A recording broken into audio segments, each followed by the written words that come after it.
मंच पर उपस्थित हमारे आपके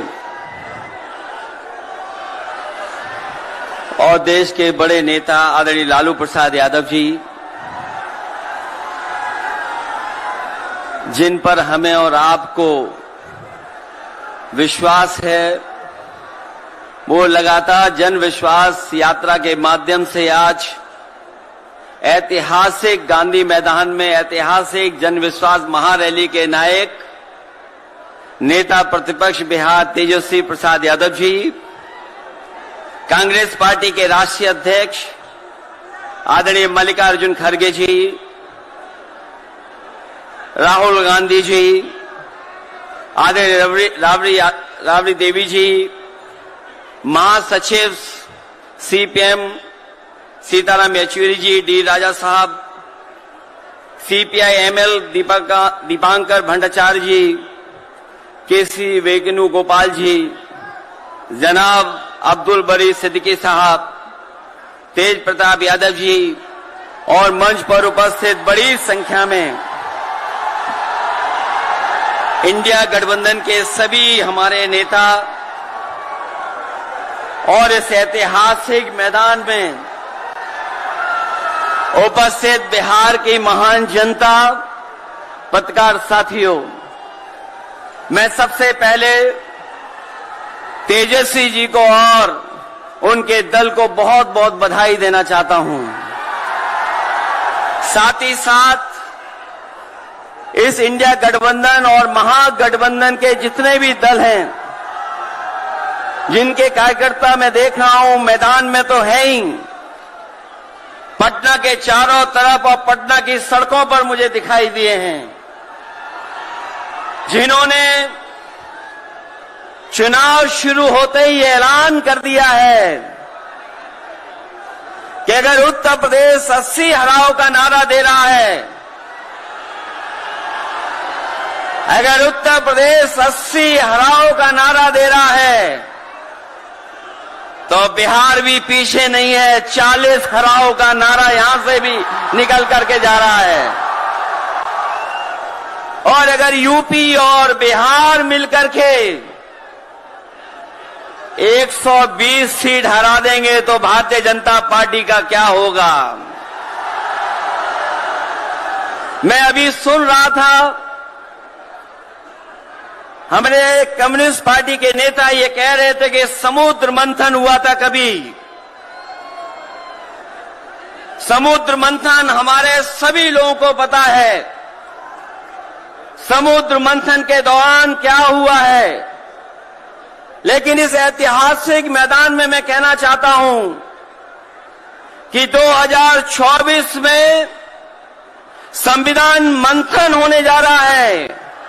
एक तरफ वो लोग हैं जो संविधान बचाना चाहते हैं, संविधान के रक्षक हैं, और दूसरी तरफ वो लोग हैं जो संविधान के भक्षक हैं, संविधान को खत्म करना चाहते हैं। मैं जब बिहार आया हूं आपके बीच में, जब मैंने अखबार उठा करके देखा तो एक युवती ने जान दे दी। एक बेटी जो परीक्षा में दे करके आई थी, क्योंकि परीक्षा को रद्द कर दिया गया, पेपर लीक हो गया, जिसके कारण उसने आत्महत्या कर ली और कहा कि मां बाप से मैं माफी मांगती हूं। ये उत्तर प्रदेश में एक घटना नहीं हुई है। उससे पहले भी कई नौजवानों ने, जिनको नौकरी नहीं मिली, उन्होंने अपनी जान दे दी।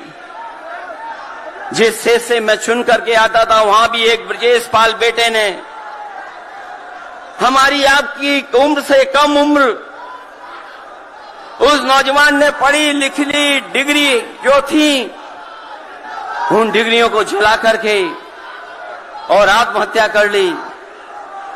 ये हालत है देश की। और वहां पर उत्तर प्रदेश में, जहां पर से प्रधानमंत्री चुन करके जाते हैं, जनता ने भरोसा किया उन पर,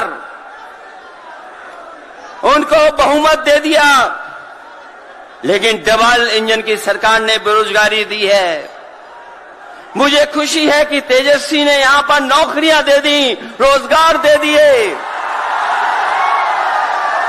और हम तो वहां 60 लाख बच्चे जिनको पेपर नहीं लिख पाए उनका हिसाब किताब लगाते हैं। उनका अगर हम बड़ा परिवार न माने, केवल 3 सदस्य परिवार के माने, बेटा और मां बाप, तो 60 का गुणा 3, 1,80,00,000 वोट और 1,80,00,000 लोगों को अगर हमने भाग दे दिया 80 लोकसभा से, तो केवल उत्तर प्रदेश में 2,25,000 हर लोकसभा में वोट कम हो गया है। लेकिन तेजस्वी ने बिहार में पलट करके दूसरा काम किया। अभी 3 लाख नौकरी दी, हिसाब लगा लो कितने परिवारों का जीवन बदला। और सोचो 10 लाख नौकरी मिल जाती तो कितना परिवारों का भविष्य बदल जाता। इसलिए जो लोग कहते हैं कि परिवार वाले हम लोग हैं, ये जो आरोप लगाते हैं परिवार वाला आरोप हम लोगों पर, मैं उन भारतीय जनता पार्टी के लोगों से कहना चाहता हूं कि भारतीय जनता पार्टी इस बात संकल्प ले कि किसी परिवार वाले को टिकट नहीं देंगे, और संकल्प ये भी ले कि किसी परिवार वाले से वोट मांगने भारतीय जनता पार्टी के लोग नहीं जाएंगे। मैं तो ये जोश देख रहा हूं यहां मैदान में, ये जो जोश दिखाई दे रहा है यही बदलाव लाएगा, यही भाजपा को हटाएगा। जब जोशीले नौजवान मिल जाते हैं तो बड़े बड़े लोगों का तख्त हिल जाता है। तो इस बार उन्हें आप बाहर करोगे कि नहीं करोगे? पहली सूची बीजेपी की आ गई, उस सूची में बिहार बाहर है, बिहार नहीं है उसमें। इसलिए बिहार से वो बाहर जाने वाले हैं, यूपी वाले भी बाहर कर रहे हैं उन्हें। इसलिए मैं आप सबका धन्यवाद देता हुआ, और आदरणीय लालू प्रसाद यादव जी का मैं विशेष धन्यवाद दूंगा कि जो इस रैली में पधार करके न जाने कितने लोगों का मनोबल बढ़ाने का काम कर रहे हैं। न केवल यूपी के लोगों का, बिहार और देश के लोगों का मनोबल बढ़ा रहे हैं। और जो तकलीफ और परेशानी उन्होंने जीवन में देखी है वो राजनीतिक देखी है। ये राजनीति की वजह से तकलीफ और परेशानी है।